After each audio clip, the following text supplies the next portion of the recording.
It says I got record. it. Yep. Okay. Yep. Are we recording? I hope so. Yes. I see a little record thing. I see it. Great. Too. Great. Here we go. Okay. So hello, everyone. Good morning. Welcome to our BNI webinar. Of course, we know that members of BNI kind of have varying levels of social media prowess, if you will. So we started with a very 101 type of webinar. And I will say, Kristen and John, I would love if following this webinar, I don't know if you want to kind of just ask this informally at the next BNI meeting or send out a survey. Like, I would love to know if there are specific topics people would love us to do more of like a 201 with and really dive in deeper, because we can always kind of move forward with that. But today's very 101, everything you need to get started with the social strategy and content and how to, make sure you're doing it right, basically.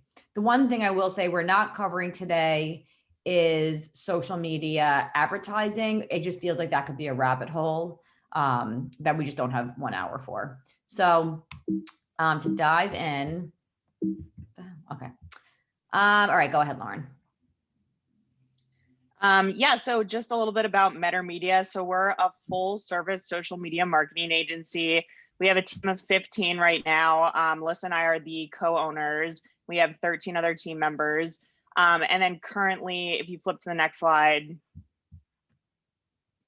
we run the social media for more than 50 different businesses, both locally and nationally. So you can see on this slide, just we have a wide array of different types of clients. And that's why we like teaching these classes, because we've seen what works on social media from all different industries from a broader perspective. So we'll be bringing that perspective to this presentation. So you can see, as far as like types of clients, it's everything from, Anna's Taqueria to Microsoft. So all different industries, all different types of clients. Yep, absolutely. And we linked here, and I'm sure we can, you guys have the presentation, you could send it out to members afterwards as well. Just some of our, feeds that we currently manage. So just a couple examples of clients. One is one of our design industry, like luxury home clients, Carol Kitchen. The next one is a biotech company called Bluebird Bio, really intense stuff, but really cool. And then the last one is Quincy Mutual, which has been around doing insurance in Quincy since when, Lauren? I don't know, like 100 years, forever. Oh, they've been doing it for over 160 years. Yeah. 160, wow. So again, varying array of clients, and you can even just, I feel like this is so important, like even, this snapshot of their profile, which is what followers would see if they first kind of stumble upon your profile and deciding whether they want to follow you. You really actually get a snapshot of what they're about. So cool stuff. In terms of what we'll cover today, just starting off with some quick social stats, like especially, during the pandemic, it's been definitely a crazy time for social this year. I'm definitely seeing a surge. How to get started, where to source content from, some fun tools and apps to make your life easier, which I know we all need, analytics, content ideas just for some inspo, and then we'll open it up for a Q&A. All right, so first we're just going to quick touch upon the importance of social media, especially right now. So like Lissa was saying in our first bullet point, social media now is more important than ever, especially with the pandemic and everybody working from home. It's actually like one of the only ways that the businesses that our clients can communicate important messages. So it's very important to be on social media right now. It's an unbelievably strong marketing tool during this time. People are sitting at home scrolling through social media constantly. So, you're reaching them where they are. Social media is literally bringing people together right now. It's the way that, families that are across the US are communicating. So as a business, you literally just can't afford to stop marketing or selling. And that at this time, and that includes posting on social media. So let's see. I think the biggest statistic like on this page that's the most important is you can see on the right-hand side, Facebook and Instagram, when the pandemic like first hit, saw a 40% increase in usage. And I think it's actually gone up throughout the past year to like something like 60%. And also Instagram and Facebook Live, views doubled right away. So people are using those sort of platforms a lot more right now. So basically, we're seeing this with our business. I mean, we're a social media agency. We're just seeing tons of businesses come to us and say, hey, it's a digital world right now. Everything's virtual. How can you get me online? And staying connected through social media is more important than ever. Oops. Yep, absolutely. So in getting started, well, I just like somehow I X'd out your face, Lauren. You used to be on my screen, now you're not, but well, now you're just taking up. I think you need to share the presentation because now it's just your face. Just me? Yeah. I don't see just me. Sometimes the share like breaks, so you just have to like stop sharing then reshare. All right, well, this is good anyway, because I wanted to see if there was anyone in the waiting room, but you know what? There's not. So oh yeah, okay. I don't know if Let me go back. Let me screen share. Okay. All right, share. There we go, right? Better. Yeah, it's good. So in terms of getting started, kind of like, where do I start even? I feel like social media could be scary for some people. They don't want to do it wrong, so they basically don't do it at all, which is awful. So as our first two steps, you kind of recommend setting your goals and then also your KPIs. So your goals are what you want to achieve. Some examples of goals is I want to increase sales through my social. Obviously, it's kind of like everyone's end all be all goal. I want to increase web traffic, people clicking through my social posts or clicking through my social bios back to my website. I want to have engagement with my customers. I want to have active conversations. I want to be answering their questions. I want to be reaching out to new potential customers. And another goal could be brand awareness. I just want more people to hear about me and hear about my company. No one knows about me right now, and I want to get my name out there. So that would be examples of some goals you would have with your social strategy. KPIs, key performance indicators, is how you will measure the progress towards your goals. So some examples of KPIs could be link clicks. Again, how many people are clicking links on socials or going back to my website. Sorry, my puppy's squeaking her toy right now. So cute. Social mentions, how many people are mentioning you on social? You're really getting a conversation around your brand. Brand sentiment is something you can measure. People are positively speaking about your brand on social media. Follower growth, of course, I think is kind of a vital aspect of social, growing an engaged following.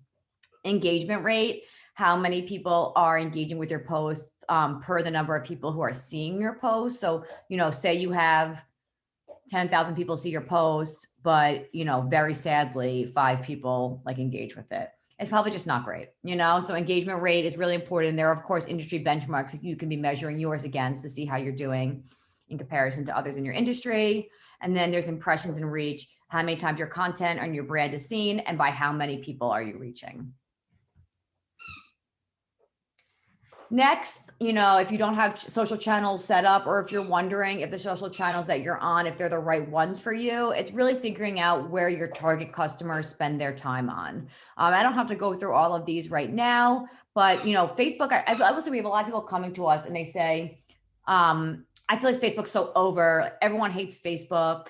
I don't even want to be on it. I'm just going to be on Instagram because, my target audience are like millennials or something, But Lauren and I always say, well, first of all, you need to be on Facebook if you're going to do any sort of advertising on Instagram, just so you know they're connected. But also Facebook still to this day is the most used platform overall. 69% of US adults use Facebook, and they actually almost use it daily. So, just have a Facebook almost as a home base. Instagram is the most used after Facebook. It skews a little younger, the demo, but 47% of 30 to 49-year-olds do use Instagram. So it's not like only, Gen X, Gen Y, Gen Z, whatever, LinkedIn, of course, the professional channel, as we all know it to be, networking and everything. So if you're, very B2B, that's something I would definitely be on. Or if you're trying to be a thought leader in your industry, it's all about LinkedIn.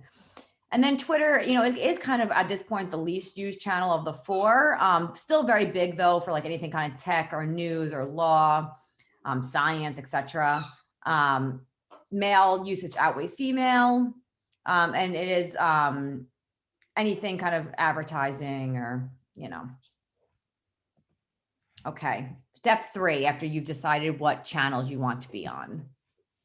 So the first thing we tell businesses, because it kind of turns into a mess if you're not sure what to even start with as far as posting. Like, what do I post about? Like, what should my content be for my business?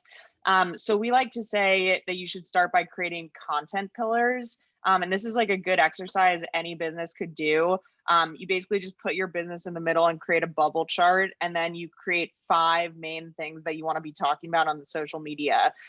So a really important thing to note is that we have this rule at Metter Media that we call like the 4-to-1 gets it done rule. So for every like one post about sales or promoting, like self-promotional, sort of like promoting your business, you should have 4 posts about, community or, tips that would benefit the people that are following you, because no one wants to, have an Instagram feed or follow like a Facebook account that's constantly just talking about themselves all the time. You need to be posting information that's useful for them. So in this bubble chart here, your product is like the sales focused one. Supporting other local businesses is a really good idea. So for example, if you have a business in the South End and you go to JJ Foley's Cafe all the time, you support JJ Foley's, you tag them in your posts, and then Foley's could retweet you, and then your business is getting seen by all the people in the South End that follow Foley's, right? So a lot of times people get confused and they're like, well, how does it benefit me to support other local businesses? But you're really creating this kind of like ecosystem sort of effect, like in your local area, and you're reaching like a ton of people. So this is very useful. The third bubble here, advice, being an expert. So this is kind of like industry advice. So the best example I have of this is we work with local insurance agents. So they want to be the local expert on, timely things that are happening. This also involves being like a thought leader. So for example, like instead of just posting advice, or posting an article about something that's happened in your industry, post your opinion about it. Opinions always turn you into more of a thought leader than just like randomly, treating your feed as some sort of bulletin board. Generates more conversation. So for example, like the local insurance agent for advice, like, there was this earthquake that happened this past weekend that some people felt caused a bunch of claims. So the insurance agent would immediately following that want to post on their social media channels, here are the tips for filing a claim after this earthquake. So making yourself an expert in the industry. The fourth one here, giving back. People love to support brands that give back to the local community. It's just a fact. It shows that you aren't just looking out for yourself. You're also like doing what you can to support other local businesses, especially at this time with COVID, So that's a really good pillar to have, like anytime your team is like volunteering or giving to a local food bank, or, doing like a virtual 5K to raise money for the COVID relief funds in Boston. That sort of thing is really good to post on social media. And then the last one here, your team and culture. So people love to see this like behind the scenes sort of authentic content about what your team is like, but then also, especially on channels like LinkedIn, which are really like LinkedIn, even Facebook and Instagram, culture and like what your company is all about, like your values, and what you guys do virtually to keep the team together, virtual events and stuff like that. If anyone on your team wins awards or accolades and stuff, that sort of thing does very well on social media, and it also builds like a sense of trust in your business, because it's like, look at this amazing team that we have. So those are just 5 examples of pillars, but you can of course like make the pillars based on, think of 5 things that matter most to your business. One of the pillars is usually like sales, and then the rest should be like more community focused. Yep, absolutely. And then this is something, I mean, we say optional here, but like I feel like it's kind of necessary. People are always like, how do I maintain a consistent social media strategy? Like I just don't have time. And the way to do that is to not just like wake up in the morning and be like, oh shit, I have to post on social media. Like, what am I going to do today? The best thing you can do is map out further ahead. So at Metter Media, we use content calendars, and we advise everybody to do this. So at this point, you should be mapping out December and January content calendars. And then, you can make sure that the posts that you're putting into the content calendar are an equal balance or an even balance of those content pillars that we were talking about. So you're always making, like, if you're like, for this biotech company we have, like their pillars are like, you know, science, and then one of their pillars is company culture, right? And sometimes we look at the calendar, we're like, we are way too company culture focused right now. Like we're a biotech company, we need to be talking about our science too. So it allows you to visualize the month ahead and create that balance. It also ensures that you can plan ahead around national days and holidays and things like that. So, you know, for example, like I don't know, just like all the national days and holidays that are coming up. You can see it in here. I think. I don't know if we have any examples of a holiday. National Donut Day, November 5th. And also, I will say, like, Small Business Saturday is really big. That's coming up.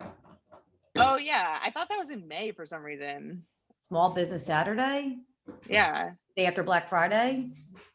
Oh, I thought that was like, you mean Cyber Monday?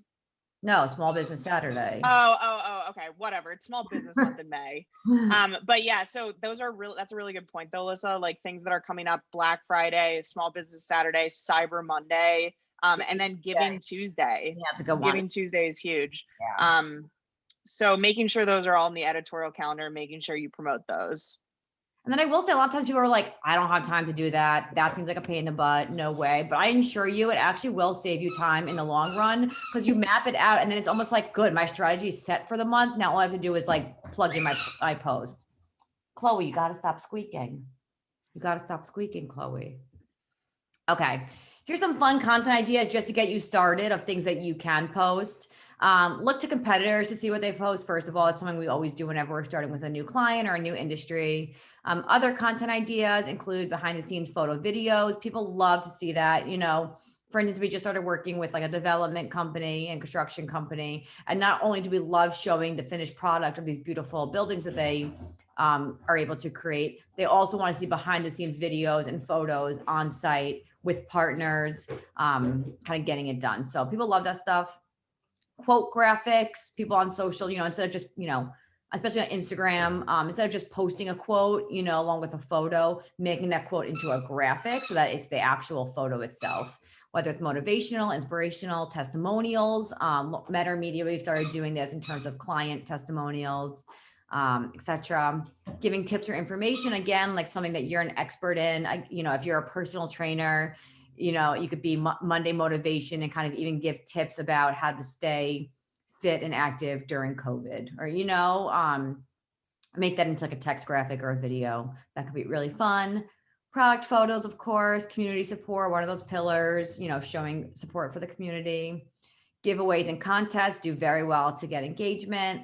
Gathering follower feedback. This has been really big, I think, especially this year, whether you use the Instagram poll stickers, ask questions in your caption. What do you guys want to see, you know, coming up? Or what's a new product that you would love? Or what's one question you have? Ask me anything and I'll address it on video. People love to hear stuff like that. And then current events, like Lauren was saying, Small Biz Saturday, you know, voting, that was kind of a big thing people were posting about. Holidays, national days. A little cheat sheet. If you go to nationaldaycalendar.com, it literally has every national day that you didn't even know you wanted. National weeks, national months. It's kind of like overload, but you can get some good ideas for content from those. Sourcing content. So like, where does content come from, right?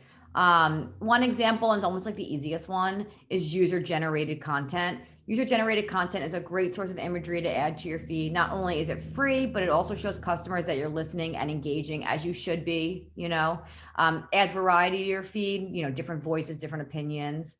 And then just make sure to always credit the user. And when, you know, for instance, with Honest Taqueria, here's an example. It was like his dad and his daughter, and they were having some burritos, very cute photo. And we regrammed it. Usually with Honest, like people are taking pictures, and if they're public, you know, they're okay with us just resharing them and giving them credit. But when in doubt, you definitely can feel free to kind of private message them, DM them on Instagram and be like, hey, love your photo. Is it cool if we share this and give you proper credit? Sometimes it just makes you kind of feel covered. So the first example here with Honest, it's a customer photo. And then with the second example here with Morse Insurance, which is an insurance agency we've been happy to work with for many, many years now. They're located in Easton, Massachusetts. So it's not like people are really going to take pictures of like Morse Insurance. It's not a customer photo, but it is a local neighbor photo with this beautiful photo of Easton showing that we're proud to live here. Obviously, another source of content could be original photography. You know, yes, having a DSLR is always nice, but if you don't, on like iPhones or phones with just like good cameras now, as long as you have that plus good lighting, it's really all you need.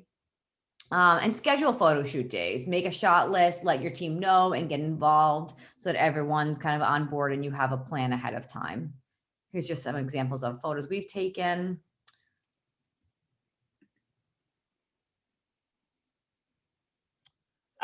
So another way you can get content is from stock photography.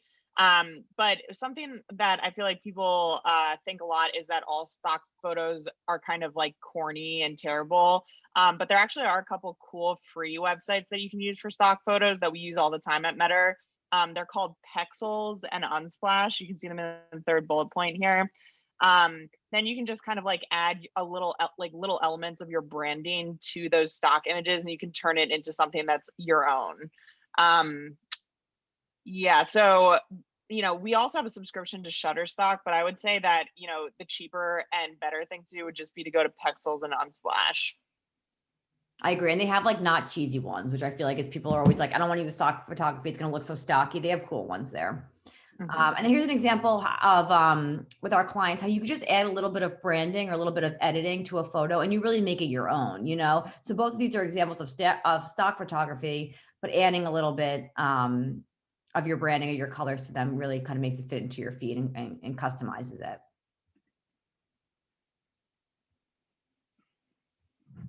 Okay. I can't see the dots in this like view that I have. I'll cue you. So branded graphics are another thing. Okay. Branded graphics are another type of content you can use. So basically, you know, you can just turn any sort of thing like supporting the community, giving advice, promoting events, staff spotlights, trivia, and just customize it with your brand colors and patterns. So later in this presentation, we're going to be sharing some easy tools that you can use to implement, to create these kind of designed graphics. A lot of the tools are free and a lot of them are templates created by actual graphic designers. So they'll give you a professional looking design. You just have to like pop in your text and pop in your colors. Yeah, it's great. It's like hiring with a graphic designer without having to do it. Mm-hmm. All right, Lauren, this one's also you. And then link sharing. So a lot of social media, like we were saying earlier, is about sharing news and advice, and especially like in a timely manner. Link sharing often, like, you know, it's the least time consuming type of content to share on social, and it often gets like the most reach and engagement, especially depending on the type of article. So you always just want to remember when you're sharing a link to tag the source. So for example, like where the article has been posted. On Twitter, especially, it's good to also try to tag the journalist. We've had really good success with that for some of our law firm clients, like when we're resharing like news about COVID-19 fraud, for example, and say we're sharing it from like a New York Times investigative journalist, we'll tag the investigative journalist and then get retweeted by that journalist. And then from that, we'll get like a ton of exposure and we'll get a ton of followers. So I would always recommend tagging the source and the journalist. Let's see. So Facebook, Twitter, and LinkedIn all allow you to share links directly in posts. So on Instagram, the one channel that this is hard to do on is Instagram because it's not like a link friendly platform on social media. It's of course like for visuals and pictures and things like that. So what you can do is you can use what's called Linktree. We have it written here. And a Linktree account allows you to put like a link in your bio. And when someone clicks it, it like pops up into like 10 different links. So basically you could take like the feature image of an article that you're posting, post it on Instagram, and then in the caption say, head to the link in our bio to click to read the article. And then they would click the Linktree and it would be like, the article would be the first one in there.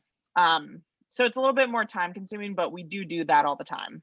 Yeah. And I will say, if you follow like anyone on Instagram that's like a magazine or a publication, usually they'll have some things kind of similar to a Linktree, you know, if it's a different company or whatever in their profile. So yeah. What's that other one called, Lissa, besides Linktree? The one where it's like you click in the images. Well, there's one just called like link in bio. Oh yeah. So the link bio one, I feel like, is what most of the news sources do. It's like when you click it, it like goes to another Instagram feed, and every one of the feature images goes to an article. Yeah. So those are like two different options. People use that for a little bit for shopping too, some shopping sites. Yeah. Cool. So here's some fun tools to make your life easier, which we all could use. So Canva, I feel like Canva is widely known, as very popular. It's a free app website. You know, there is a paid kind of subscription you can have, but you don't really need it if you don't want it. And then you also could pay for some templates and like certain stock photos. It's both an app and a website. I think it's always quicker just to do it like on your laptop. But if you're on the go and you kind of need to get something up quickly, definitely the app works just fine. You could connect the two, of course. So anything you design that's a template on your desktop, you can have it on your mobile app. And if you need to kind of plug something in on the go.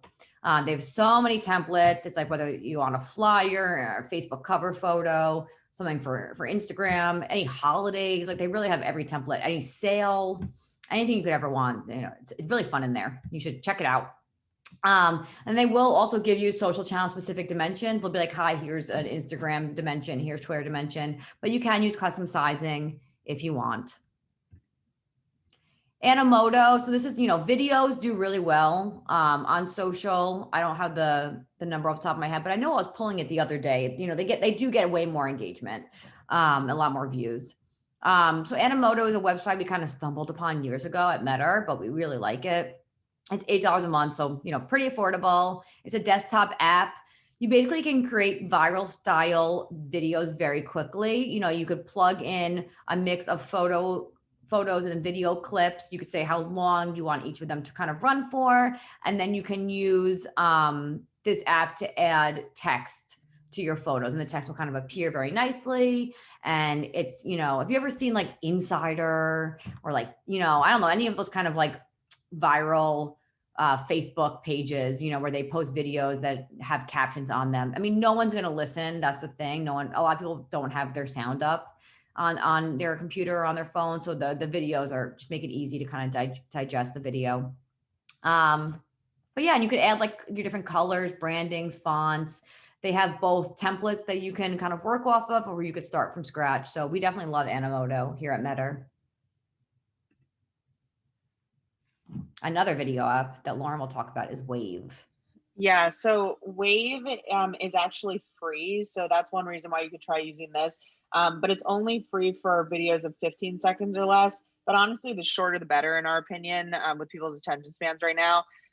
So the one thing I would say about Wave that's cool is basically like you can kind of create saved templates that work really well. So like, say you have, your business and you have these certain colors and then you have certain fonts and stuff, you could save all of those so that you can quickly recreate the same video over and over.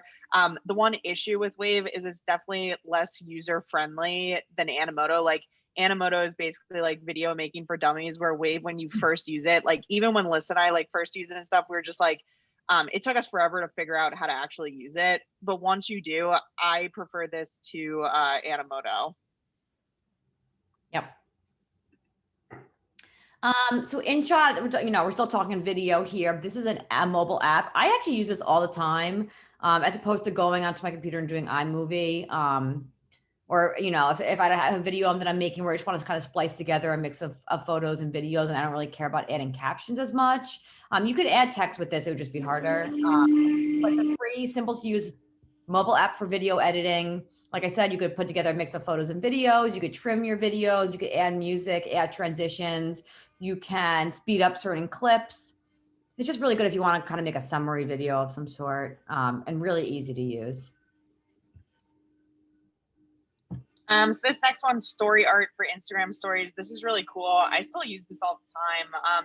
So basically it's like a bunch of graphic designers create like template packages.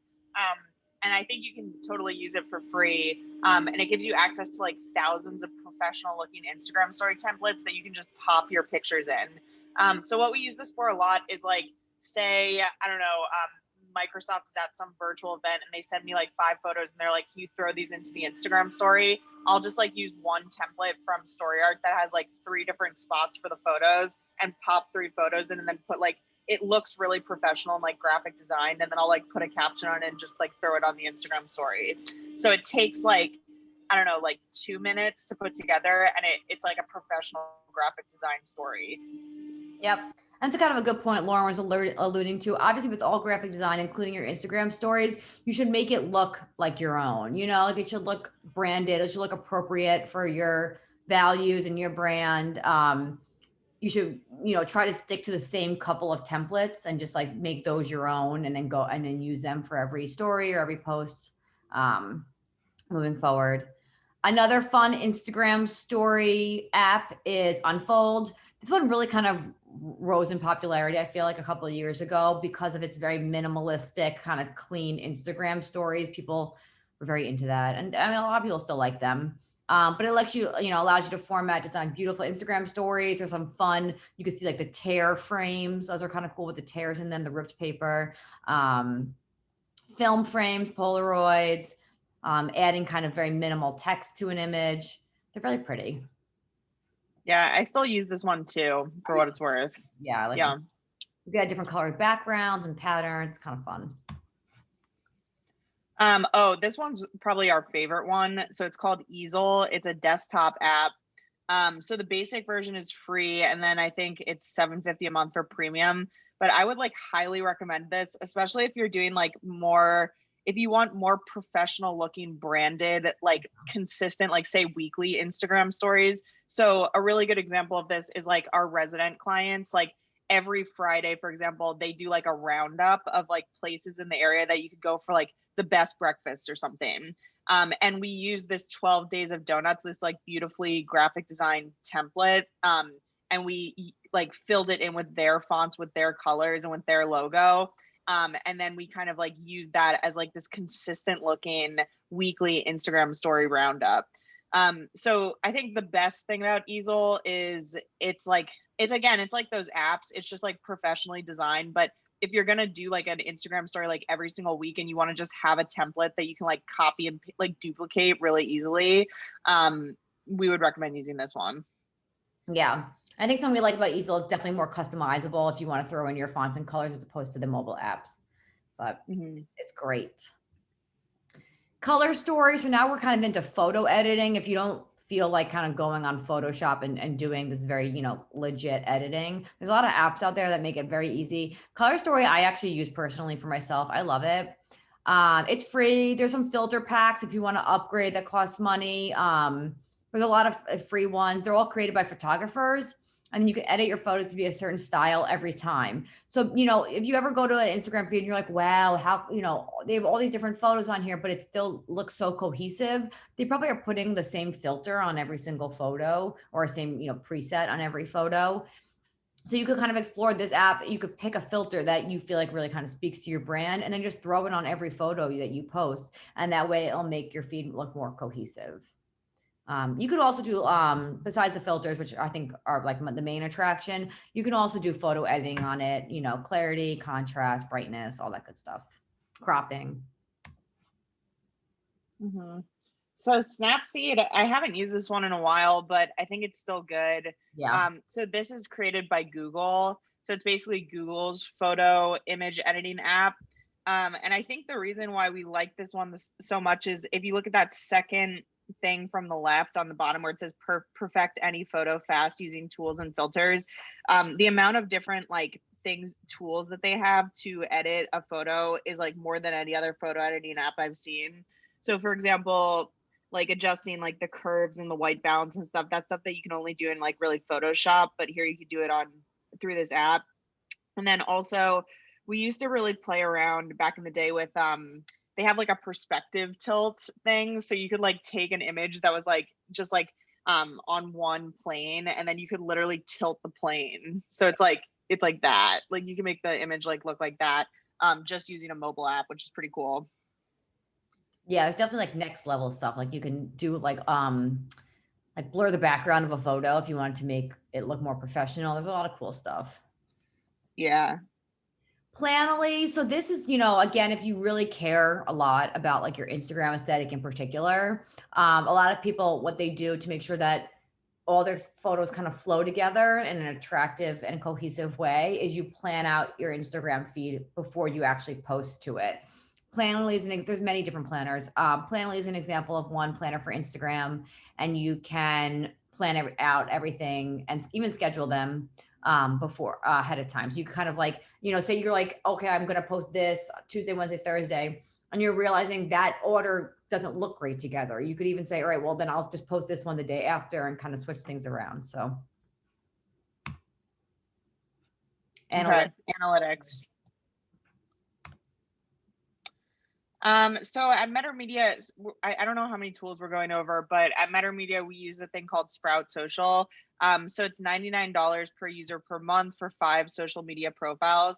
And basically you hook up all the social media profiles you're managing, and Sprout just automatically tracks the analytics. And you can also schedule things through Sprout. So basically, like every month, you should kind of be checking in on the month before and analyzing like what your social media KPIs were and what the top posts were, because your social media strategy should always be evolving based on like which post got you the most engagement. And there's like, you could go into the native channels for free and you could look at which posts are doing the best, and you could kind of like, figure it out that way. But Sprout just makes it like foolproof.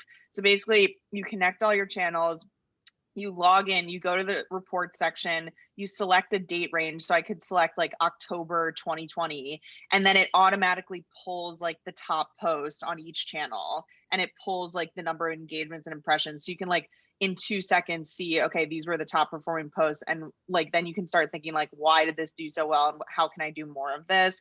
And then it also like in the group reports will tell you like, this is exactly how many engagements, impressions, follower growth from the month before. So it's all the key social media performance indicators that it just pulls like automatically.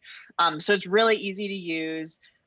You can schedule posts on all channels. So fun fact, Sprout Social is the only platform that we've found that you can schedule LinkedIn posts through. So, like where you can find other ways to schedule like Instagram and Facebook posts, LinkedIn, you can only schedule posts through Sprout Social. So that's another advantage. And then one last thing we like about Sprout is it has this like other cool features. Like one of them is the smart inbox that we use for social listening. So because all of the channels for your business will be connected to Sprout Social, if you go to the smart inbox and you check it once a day, it will populate with every message, every mention, every time someone's like trying to reach you on all of the channels that you're on. And then you can reply right within Sprout. So it allows you to never miss a mention. Before we started using the smart inbox, probably TMI for METTER'S, like we would just like have account managers just get the notifications on the native channels like on their phone, and we would just like expect them to respond like that. And it was just so easy to miss messages or mentions and stuff like that. This just keeps it all in one place. So I think it's worth the money. I agree. I assure you this is not sponsored by Sprout Social. We actually love Sprout. That'd be great because our bill's high now that we have like 15 people on it. But no, Sprout's really great actually. But again, if you don't want to pay for it, or if you're just not ready, you can do native analytics. So every channel has them. On Facebook, you click insights on your page and you'll be taken to kind of this insights section where you'll see posts and their reach and engagement. You'll see the times your followers are online, which is actually really handy for like knowing when to post. You'll see where your followers live. You see, a lot of data. Instagram, you also can click insights on your profile. Of course, you have to be a business profile to do so, but if you are, you can click insights and you'll see like post interactions for the last month, or top posts, top stories. You can get a lot of info on things. More native analytics. LinkedIn does have them as well. You click analytics on your company page. Again, LinkedIn, you cannot measure just like any of these things. You have to be a business page. It can't be like, oh, my personal LinkedIn page, click analytics on your company page and you can see where people live, how they're engaging with you, top job functions, top job titles, growth, engagement, all of that good stuff. On Twitter, you click analytics once logged into your company account and you can see top tweets for the month prior, all tweets, replies, top mentions, which is actually really cool. I know we use this for a lot of our kind of tech or law firm clients being like, it was really great to see that this industry leader who has 500,000 followers mentioned us this month. And that's kind of really impressive. Maybe someone you want to cultivate a further relationship with. Some main analytics takeaways, you know, you're like looking at analytics and you're like, so what, you know, what can I learn from these? You can learn what are your top posts in each channel. You know, do they differ between platforms or are they mostly the same? Of course, with top posts, do more of them, right? Get rid of posts that aren't doing well. What can you learn from your top posts? How can you create more content that's similar? Which posts, like I was saying, are just not getting the engagement views that you would like? Maybe it's time to nix them or switch them up. And don't be afraid to kind of, you know, you're like, I tried this idea, it's not working, just get rid of it. Don't hang on to it. Where does the majority of your followers live? That could be really important. What are their age demos? Is your content being catered to the audience that you're actually reaching? Think about that.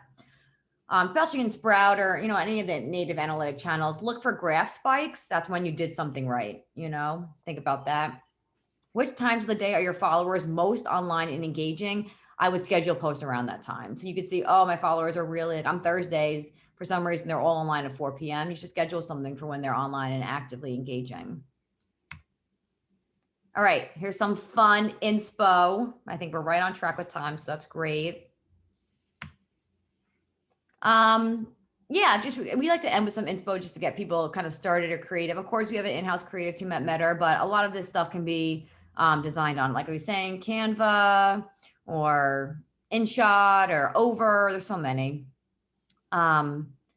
Some fun engagement, you know, 7 upbeat songs to add to your playlist. I feel like a lot of people are doing kind of playlist shares with the whole work from home thing, just showing like, here's how, this is what I listen to during the day.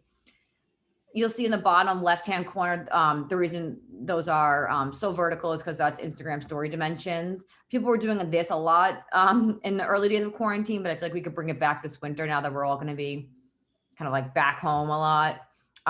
Today I'm grateful for, or this and that, and you have people screenshot it and then they can fill it out on their Instagram story and tag you. That's really fun and engaging. Just some other fun stuff. More engaging posts, inspo. A green juice recipe, you know, you got to stay healthy.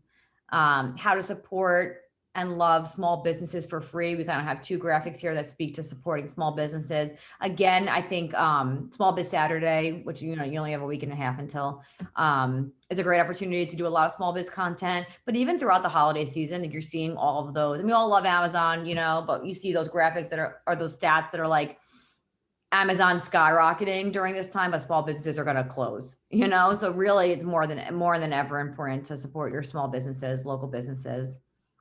Yeah, just some fun content here. Lauren. This is me. Okay. This is you. Yeah. So the last thing we wanted to, can you hear me? Yes. Okay. Yes. So the last thing we wanted to end with is we always offer free social media consultations here at Metter Media. So if we like record this, send this out to BNI members, you know, if you have any specific further questions about posting on social media or anything else, feel free to reach out to us. So you can just email us at info@mettermedia.com. We love talking about this stuff and we love like hearing what your business goals are and just answering any questions. You can pick our brains about social media anytime. So just let us know. Yep, we're here. All right, now we can open it up to questions. John, I'm sure you have some because I know you said you were really looking forward to this webinar. No, I do. So what companies do you work with that have like 1,000 followers or like 1 million followers? And how do you think a company goes from like 200 followers to like 1,000? Like, how does that work within the system? That's a great question. We have a lot of, I mean, it's hard to like off the top of my head. We have a lot of accounts who have a lot of followers. Not all of them, but for instance, we work with Boston Landing in Brighton. They're like a wellness development, kind of centered around like New Balance headquarters, and it's, you know, mixed use. I don't know how many they have, maybe 15 to 20,000 on Instagram, and, you know, upwards of that on I'm trying to stop recording.